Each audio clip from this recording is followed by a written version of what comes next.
first question I wanted to ask you, one, what was it like with working with Dr. Agashe?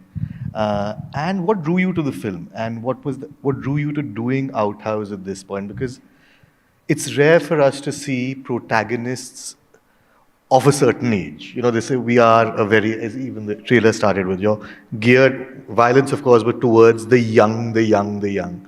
So why Outhouse and what was it like, the experience, first of all? Well, I heard the script first.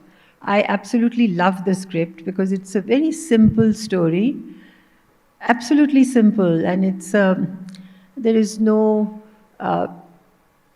dramatic moments as such, but it's a very real life thing, like how uh, my grandson is kept, the parents are busy, so she's going for a conference and the father is going somewhere else. So they leave the son. And I have no idea. I'm eagerly waiting for my grandson to come. But then I didn't know that there was a dog involved. So when I see the dog, I'm absolutely outraged. I don't want a dog in the house. I said, please take him away. And it's too late. They have a plane to catch and they're in a rush, and they're always in a rush, that generation. So they leave, and anyway, I don't want it in the house. So I keep them outside, keep the dog outside, and give him reluctantly some water or something to eat. Dog-friendly food.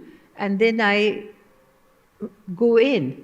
And the next morning, the dog is missing. And the dog has followed Mohan Agashe, the character that he plays. He's walking on the road, and the dog follows him and ends up with him. And meanwhile, my grandson has gone wild. And he says, where is the dog? And I want Pablo. And, he's absolutely, and I keep telling him that, okay, I put it on a WhatsApp group. We'll try. We are looking for it. But he's inconsolable. And there he doesn't know how to look after the dog and how to feed it, how to deal with his poops and, all that. So that's how the story develops. And it's and just finding the dog and how we steal it back from him, and then how he comes to look for it, etc. So it's just that, but there are beautiful moments, and the child and the little tension, the marital tension between my son and my son-in-law. So all these things are happening simultaneously in this man who's living alone, and a very grumpy old man, who's always saying things, and then how his son comes to him. So it's basically about I, who's living alone, and yet not really lonely and very self-reliant. And he is also, in his own way, very self-reliant, and we come from very different class, completely. And his son is wanting to sell the house, and because he wants his son to go abroad for education. So all that tussle, but yet the love for the children, and he tells him that, why do you guys treat me as a child?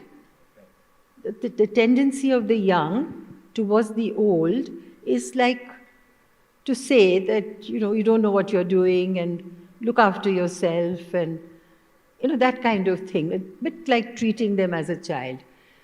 And then he wants him to move to Bombay with him, and he says, no, I'm very happy where I am. I've got my own life. And I also say that I've got my own life. I'm very self-reliant.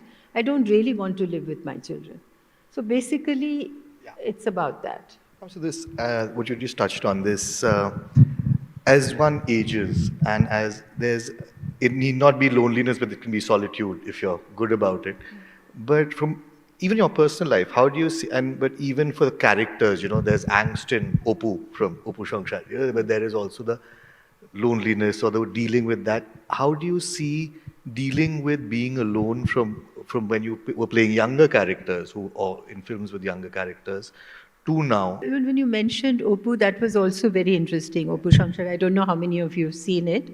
That was my first film in 1959, many, many moons and years ago. So that was also very, it was not in the book. It's a very famous book of Vibhuti Babu. So this was what Satyajit Ray put in, because there was child marriages in the sense that young girls at the age of 13 was getting married. But the concept of living with your husband, either you lived on in your parental home or you went to your in-laws' place. But a nuclear family, just husband and wife living alone, was unheard of. So that was Ray's contribution.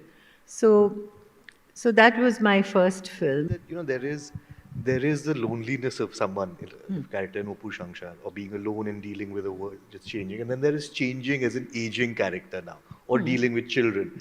No, I don't think I was lonely in Apur Sansar. Yeah. No, not at all. Yeah. Because I had 1,001 things to do. As Yeah. a child, at 13, she was, preparing the oven and making ends meet with no money at all, and dealing with neighbors. So there was everybody, all women, young and old, young or old, have lots to do at home. Their work is completely, goes on and on and on, unending really, because a man goes to work and he just that work and comes back, and a little bit of dealing with bosses, etc. But women are responsible for everything, from the drain to the air conditioners to, not air conditioners, but fans or whatever. So they're answerable and they have to manage with what they have, which is, I don't know how they do it. I know of people who make different packets for, electricity, water, etc. So I think they're, it's a different set of skills that you need. So I don't think she was lonely. And most certainly my character in Outhouse is not lonely, because I have wonderful work as a cartoonist, and I'm doing that. And I'm very happy with my house and my little bit of garden and whatever else. And so I don't think loneliness came into either's life. Like your character in House, but also you in real life. And by the way, ma'am gave us a great interview in the Indian Express with my colleague Anuradha Mascarenas. I just want you to talk for 1 minute about that how 80 can be the new 60, how you've managed it, and how, I know the younger lot in the audience, it seems all very far away, but it comes quicker than you think. I've never really consciously thought, I'd never really consciously counted that I'm, 15 or 20 or 30 or 40. I think when I was 30, I was a little, oh my God, I'm 30. Yes, I think at that time I was a little conscious of, I looked at the mirror and sort of, if there is any huge changes from one day to another. But otherwise, I take one day at a time. And of course, I can't run after Inaya. Now I've got a little dog, Archie. And most certainly I can't run after him. It's like having a baby at 80, it's impossible. And he wants me to play with him, and I can't do that really. And things change. You don't have the same energy. But I don't think there is any huge difference, except, like I said, you're losing your muscles, so you have to make sure that you don't. I think exercise and muscle toning and all that is important. So you have to take a little bit of more care of yourself. But other than that, the books give you pleasure. I take inspiration for everything. I love nature. In Delhi, it's a bit difficult. Sometimes you don't see the sun for days in Delhi in the winter. But once upon a time, it was really blue sky, and we used to sit out and have tea surrounded with seasonal flowers, and it was quite different not so long ago.